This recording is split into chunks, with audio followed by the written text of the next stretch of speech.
Përballë Sali Berishës, për zgjedhjet e kryetarit të Partisë Demokratike do të jetë pikërisht Sali Berisha. Për të folur mbi këtë proces dhe çfarë do thotë për Partinë Demokratike vetë dhe për opozitën shqiptare që kreu i Partisë Demokratike nuk lejon, le të themi, garën brenda partisë së vet, kam të ftuar në një lidhje direkte gazetari Eldar Dedja. Zoti Dedja, faleminderit shumë për intervistën. Faleminderit, është kënaqësi që marr pjesë këtu në median tuaj për herë të parë. Faleminderit shumë për që pranuat ftesën. Si e komentoni, le të themi, gjithë procesin e zgjedhjes së kryetarit të Partisë Demokratike, ku ajo çfarë në fakt të lë një shije të hidhur është edhe një lloj kontrasti mes kërkesave që Partia Demokratike ka ndaj qeverisë lidhur me zgjedhjet, edhe kur vjen puna për të bërë zgjedhje brenda partisë, duket se bën të njëjtat gabime siç bën qeveria. Është ashtu, realisht është ngjan një paradoks i madh po ta shohësh Partinë Demokratike në perspektivën historike që nga krijimi deri në momentet që flasim.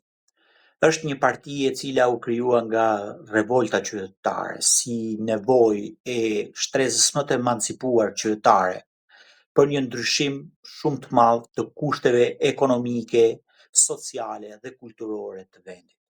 Ishte revoltë një shtrese shumë të madhe qytetarësh, student të dhjetorit, intelektual dhe shtresa pa diskutim dhe shtresa më emancipuar e asaj kohe ju bashkangjit Partisë Demokratike. Ishte një parti që në ashtin e saj të krijimit pati pjesën jo vetëm më emancipuese, por edhe pjesën më kurajoze të shoqërisë, më profesioniste të kohës, e cila ishte e gatshme për të kuptuar periudhën e re që do vinte, pra pluralizmin politik, demokracinë dhe ekonominë e tregut. Par nga kjo pamje, nga kjo kënd historik i krijimit saj, është absurde sot pas 34 vitesh të shohish Partinë Demokratike që po futet në rifreskimin e drejtuesve të saj, pra leadershipit saj, dhe veçanërisht kryetarit saj dhe mos të ketë një kandidat të rival. Si ka mundësi, shtrohet pyetja, që pas 34 vjetësh nuk gjendet një figurë për të konkuruar me Sali Berishën, pra kryetarin historik të Partisë Demokratike. Dhe kjo, për mendimin tim, është absurdi që ka shoqëruar dhe shoqëron këtë forcë politike. Pas 34 viteve, Sali Berishës nuk guxon askush t'i dalë përballë. Kjo është sa paradoksale, është edhe e keqe për demokracinë në Shqipëri. Nëse Sali Berisha ka luajtur gjatë këtyre viteve, pra për 13 vitesh ka luajtur një rol pozitiv sa i përket krijimit të një llogorje ndaj autokracisë, pra ndaj një pushteti shumë dominant që ka mazhoranca socialiste, nga këndi tjetër ne shohim një forcë politike që nuk mund të bëj rotacionin politik, pra nuk i shërben rotacionin politik. Por një gjë e tillë bën ndesh me interesat e qytetarëve, bën ndesh me interesat e shoqërisë, sepse interesi më i madh i çdo qytetari në këtë vend është pikërisht krijimi i një rotacioni politik, i cili është i nevojshëm jo vetëm për zhvillimin ekonomik të vendit, por edhe për zhvillimin kulturor, edhe për perspektivën, edhe për të ardhmen e gjithë secilit prej nesh. Një qeveri si sado e mirë të jetë, jetëgjatësia saj në pushtet krijon problematika të jashtëzakonshme në këndvështrimin social dhe ekonomik të vendit. Jo më kot po ndodh shpopullimi i madh i periferisë, i pjesës tjetër të asaj çfarë shohim ne në Shqipërisë tjetër, realisht se ne jetojmë në Tiranë, kryeqytet dhe kujtojmë se jeta është kjo që shohim përballë syve. Por në thelb harrojmë që ka një Shqipëri tjetër e cila po largohet gradualisht. Dhe në qytetet dhe në periferinë e Shqipërisë nuk ka më asnjë të ri, as forca vitale për punë. Nuk mund gjesh kamarier në periferi sot. Dhe madje e shoh në disa agroturizme kulturor, agroturizme që kanë filluar të mbijnë sa ndej këtej nëpër zonat periferike të Shqipërisë, shoh filipines që punsohen. Pra nuk ka ngelur më krah pune për t'i shërbyer bizneseve në Shqipëri. Imagjinoje për që flasim ne për një rritje ekonomike. Çfarë rritje ekonomike mund kemi ne pa krah pune dhe pa njerëz të specializuar? Pjesa më vitale e kombit ton po emigron dhe kjo është një fatkeqësi shumë e madhe. Prandaj rotacioni politik bashkë me rotacionin politik vjen edhe shpresa. Sigurisht është e natyrshme ardhja e shpresës, sepse kur gjërat ndryshojnë, njerëzit shohin një perspektivë tjetër, shohin një dritë jeshile në fund tunelit. Ndoshta gjërat nuk mund ndryshojnë për mirë, as nëse ndodh rotacioni politik.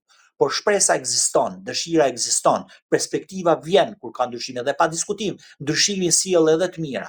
Prandaj ky gërç, i cili e ka futur Partinë Demokratike, mos vitaliteti, krijimi i një lloj autizmi politik që është futur Partia Demokratike që refuzon komunikimin me shtresat e gjëra të popullsisë, pra me shoqërinë në përgjithësi, e bën gjendjen shumë pesimiste sa i përket të ardhmës jo vetëm Partisë Demokratike, por sa i përket të ardhmës të gjithë shoqërisë shqiptare në përgjithësi.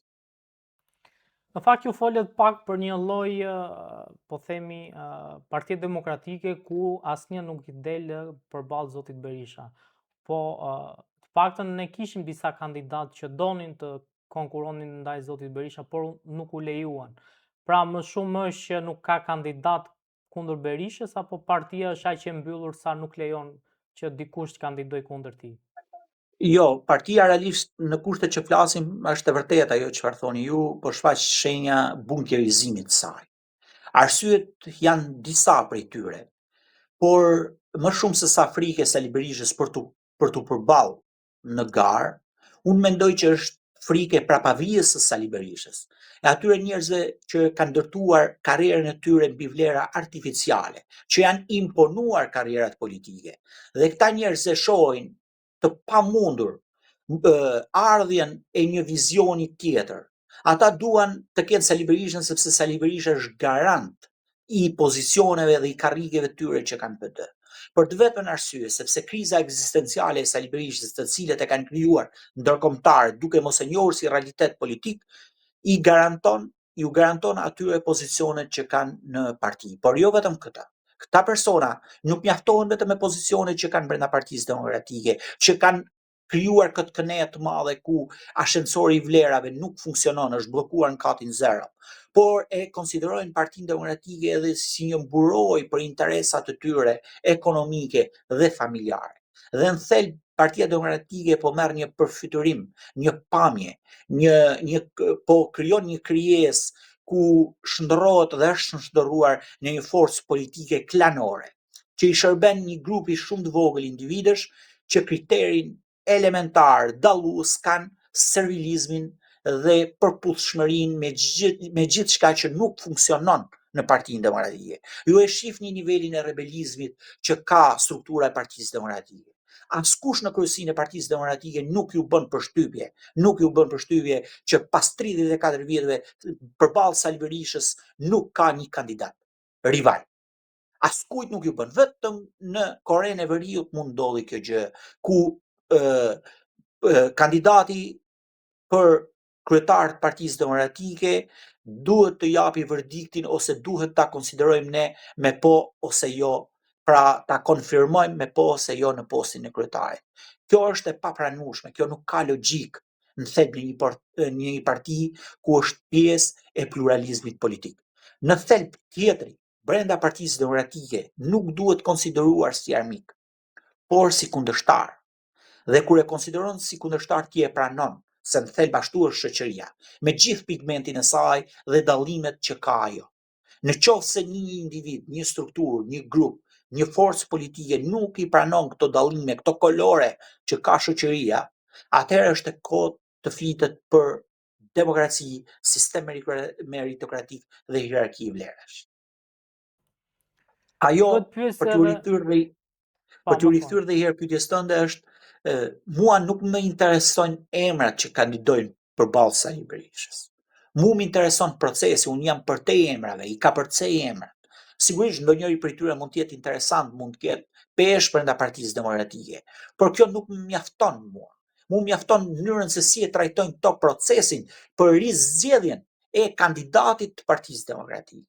Dhe në qoftë se shef argumentin e gjithë demokratëve, e gjithë simpatizantëve, por edhe strukturave, por edhe niveleve të larta të Partisë Demokratike, leadershipit saj, ne vërejmë sepse retorika tyre është të përmbledhur, është njëtuar në faktin që Sali Berisha duhet të ketë përballë një kandidat dinitos. Pra, emrat që kanë shprehur dëshirën për të përballë me Sali Berishën nuk janë emra dinitos.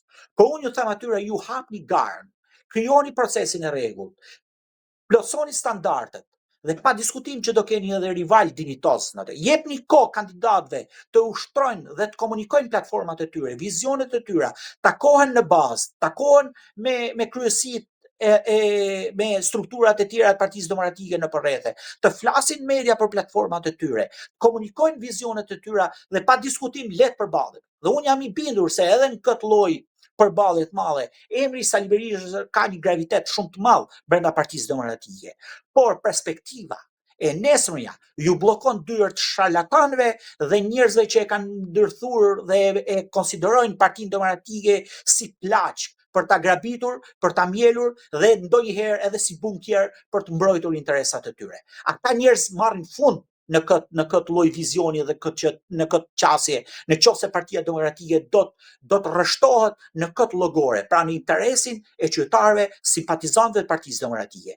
Ata kërkojnë një parti e cila është e bunkerizuar, nuk komunikon me shoqërinë, është një parti e cila duhet të ketë pamjen në thelb të atyre njerëzve të cilët nuk janë as votuar. Njerëzit që nuk janë votuar, njerëzit tillë marrin dhe flasin për fatet që kanë simpatizantët e Partisë Demokratike që 13 vite janë opozitë dhe po e ndjekin Partinë Demokratike dhe do ta ndjekin ndoshta edhe në protestën e mëpasme në përballë Edi Ramës, sepse besojnë tek vlerat që ka Partia Demokratike, por leadershipi i trajton këto vlera sepse leadershipi mjaftohet me interesin e tyre. Imagjinoni njerëz që nuk janë votuar nga antarësia e Partisë Demokratike, nga qytetarët e Partisë Demokratike, flasin për fatet e demokratëve. Ka gjë më skandaloze se kjo? Dhe jo vetëm këto, por arrin ta fusin partinë bunker, sepse në bunker mund të jetojnë dhe mund të përballin dhe mund të shtyjnë kështu si parazit jetën e tyre politike. Dhe kjo është fatkeqësia më e madhe, jo vetëm për Partinë Demokratike, por është fatkeqësia e madhe për gjithë shoqërinë në përgjithësi, sepse Partia Demokratike është garante ose siguresa që mban vlerat, mban pluralizmin politik, mban atë sa mban demokracinë në këtë vend. Dhe është e vetmja siguresë që ka mbetur përballë autokracisë së Edi Ramës. Të gjitha pushtetet e rivale në thelb janë përkulur përballë kësaj autokracie. Dhe ka ngelur kjo Parti Demokratike për shkak simpatizantëve, për shkak të fuqisë që ka, për shkak të historikut dhe pa diskutim edhe perspektivës që shfaq në raste të caktuara, se vizioni i saj ka qenë vizion pro zhvillimit, ka qenë vizion pro Europës, ka qenë vizion pro standardeve, pro shtetit ligjor, që në thelb po e humbet gradualisht, sepse Partia Demokratike ka humbur dhe kontrastin. Nuk ka kontrast më, një forcë opozitare që nuk dallon nga mazhoranca socialiste, nuk flitet më për parti politike. Në qoftë se ju do të hidhni syrin për të akuzuar luksin e mazhorancës socialiste, në qoftë se kthen syrin nga Partia Demokratike, ti do shohësh një të luks. Në qoftë se do flasish për kapërdisjen e mazhorancës socialiste, kur kthen syrin nga Partia Demokratike, do shohësh të njëjtën kapërdisje. Në qoftë se do flasish për arrogancën e pushtetit, kur kthen syt nga opozita do shohish të njëjtën arrogancë. Atëherë pyetja që shtojnë qytetarët është ku është dallimi? E kuptoni ju se ku dallohet opozita? Opozita dallohet vetëm kur dalin njerëzit në shesh, kur dalin qytetarët në shesh, kur protestojnë dhe kur i bashkohen thirrjes së leadershipit Partisë Demokratike. Aty e shikon kontrastin. Shqiptar të lodhur, shqiptar të papunë, shqiptar të stresuar, shqiptar që me zor shtyn muajin, shqiptarë të cilët jetojnë shtëpia me qira dhe pretendojnë dhe thonë Zoti e boft mrekulli edhe të ndodhi rotacioni politik. Por ata harrojnë që kjo klasë politike, ky leadership politik që ka Partia Demokratike nuk ka interes që rotacioni politik të ndodhë. Dhe kjo është kataklizma e madhe morale që ka ndodhur në Partinë Demokratike, ku leadershipi i saj nuk e njeh realitetin politik që kanë simpatizantët e Partisë Demokratike. Madje akoma më keq, refuzon ta njohë realitetin politik që kanë simpatizantët e Partisë Demokratike, që kanë mbështetësit e Partisë Demokratike, që kanë fundit në përgjithësi qytetarë shqiptar. Një pamje që refuzohet nga ky leadership. Ku është dallimi mes mazhorancës dhe deputetëve të Partisë Demokratike? Ma thot kush, ku është dallimi? Deputetët e Partisë Demokratike jetojnë në luks, jetojnë në vila Bregdet, jetojnë me biznese, madje edhe njerëzit e tyre, nëse një media që ka dignitet, merr listën familjare të deputetëve të Partisë Demokratike. Do të çoroditet, do të tronditet. Të gjithë familjarët e tyre janë punësuar në shtet, madje janë poste drejtuese në shtet. Mor kanë vllain, mor kanë gruan, mor kanë motrat, mor kanë djemtë e xhaxhallarëve, xhaxhallarët, djemtë e tezës, vajzat e tezës, të gjitha i kanë punë shtet. Po ku janë këta? Ku janë këta në opozitë? Ç'lidhje kanë këta me opozitarizmin? Kjo është të t'i vesh dankën opozitarizmit, t'i vesh dankën revoltës qytetare. Dhe pa diskutim mazhoranca socialiste e din, është e vetëdijshme për këtë gjë. Por teatri politik tashmë nuk është më teatr. Të gjithë e kanë kuptuar këtë skem makabre që bëhet mbi kurrizin e simpatizantëve të Partisë Demokratike. Pra kanë kuptuar, por qytetarë shqiptar kanë ngecur në kurth, sepse nuk kanë ku hedhin sy. Perspektiva tyre është të mbyllur. Prandaj ata ikin çdo ditë dhe tentojnë të ikin dhe të rretisen nga ky vend, sepse nuk shohin shpresë, nuk ka sinqeritet. Ka vetëm interesa meskine të një grupi, të një kaste politike që në thelb është shumë e vështirë për të dalluar se ku fillon mazhoranca dhe ku mbaron opozita. Duket pothuajse një nyje që lidhet dhe zgjidhet vetëm sipas interesave të tyre, as pak duke menduar interesat e qytetarëve. Dhe kjo është kataklizma më e madhe morale që ka përmbledhur dhe përmbledh opozitën në këto 13 vite. Do të flas edhe pak për çfarë po ndodh brenda Partisë Socialiste, ku pam Elisa Spiropalin, e cila doli në një reagim publik, le të themi, kundër Edi Ramës dhe ngriti shqetësimin lidhur me mënyrën si po drejtohet Partia Socialiste dhe si po qeveriset vendi nga kryeministri Rama. Si shikoni këtë lëvizje të Elisa Spiropalit? Është një lëvizje që ja vlen për të mbështetur dhe sinqert, apo është një lëvizje taktike, siç kemi mësuar ne shpeshherë këto, po themi, vite të qeverisjes së Rama, për të marrë vëmendje nga shqiptarët për të thënë që brenda Partisë Socialiste ka demokraci dhe nuk është çdo gjë siç thotë kryetari? Unë mendoj që Elisa Spiropali pa diskutim nuk është pjesë e një skenari të tillë, është një grua e mërzitur, një grua e cila jo vetëm e mërzitur, por është edhe një grua e konsideruar një lloj vegle e burrave të fortë të këtij vendi. Modeli i suksesit të Elisa Spiropalit, pra modeli që e ngjiti në karrierë Elisa Spiropalin, do të ishte po i njëjti model që do ta rrëzonte Elisa Spiropali. Në gjithë karrierën e saj politike, Elisa Spiropali është spikatur për servilizmin rural, servilizmin as pak fin ndaj liderit të mazhorancës socialiste. Nuk është një model politik i cili mund të frymëzojë një shtresë caktuar qytetarësh apo dhe të rinj, për i vërtetës duke e marrë si sukses. Një vajzë e shkolluar në Kanada dhe në Amerikë përfundoi si një magnitudë e burrave të fortë të këtij vendi. Dhe burrat e fortë të këtij vendi u bën aq bajat duke i imponuar kryeministrit Edi Rama për ta quar në postin e ministrës së infrastrukturës.